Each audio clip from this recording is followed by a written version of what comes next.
Hello everybody. Welcome to the second episode of our exclusive insights to the cars of the Mercedes-Benz Museum here in Stuttgart, Germany. So, in this episode we're going to have a look at the 300 SL Roadster on display here in the Legend Room 4, the Miracle Years.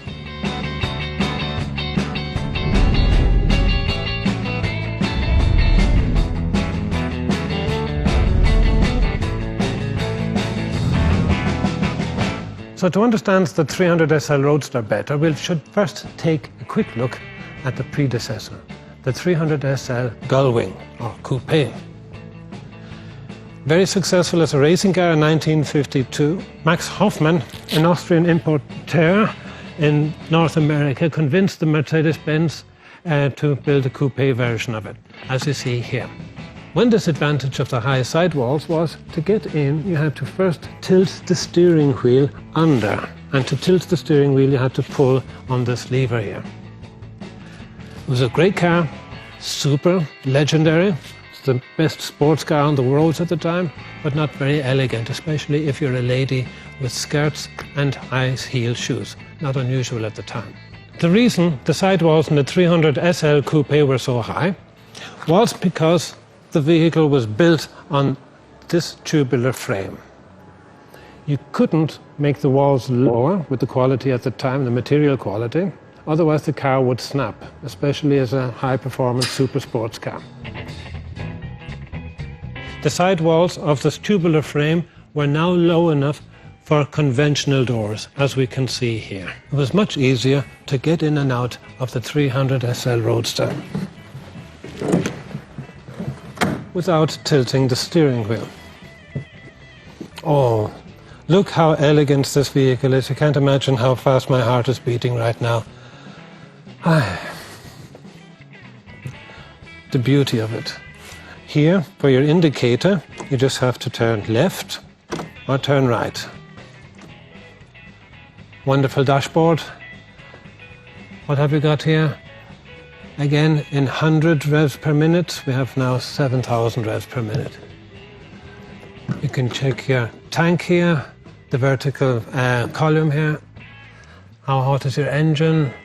How hot is your water? Oil pressure, speedometer. It says here top speed 270 kilometers an hour, but in reality it was only 215, but that was fast enough at the time.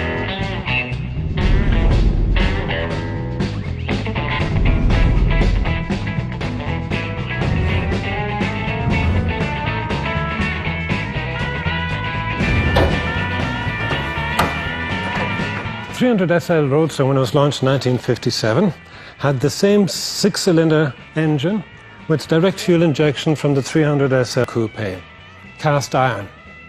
In 1962, Mercedes-Benz developed an aluminium engine block for it, reducing the engine weight by 40 kilograms, making it even more dynamic, but still with the 215 horsepower.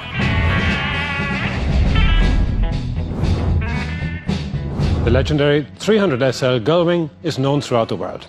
Who doesn't know it? But very few people have asked, where's the filling cap? The filling cap is under the boot. So if you wanted to fill your tank, you had to open the boot lid and put your petrol in, hoping that you don't spill anything. And as you can see here, with the boot, the spare wheel fills the whole room. But this wasn't designed as a tourer. You drove it to have fun.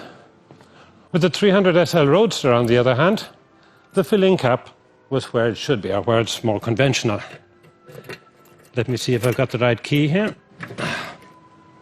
There's the filling cap. Quite large then. But that meant with the boot of the 300 SL Roadster, you've got lots more space for luggage. The spare wheel is now hidden under the mat.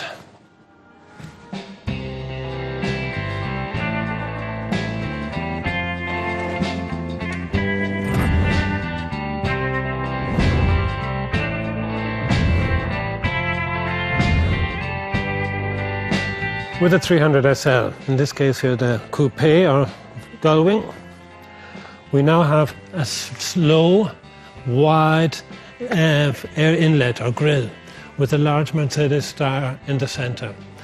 You have the headlights separate to the indicators, the headlights above the indicators. With the 300 SL Roadster, you can see it's still the same family with the radiator grille, wide, low, large Mercedes-Benz star in the centre. But with technological advancements, we now have the headlights, the fog lights and the indicator in one unit, in a vertical unit. So it wasn't just the radiator grille that's similar in the 300 SL Roadster and the coupe. The 300 SL Roadster also had pretty much the same seats. With these vehicles, if you ever lost coins from your pockets while driving, all you had to do was remove the seat to find them. The 300 SL Roadster was launched in 1957, and up till the end of its production in 1963, 1,858 had been sold worldwide, mostly in North America, and the prime customers were actors, actresses, politicians, successful business people, people of the high society. So that was our view today of the 300 SL Roadster. I hope you'll join us next week when we'll have another exclusive insight into the cars at the Mercedes-Benz Museum.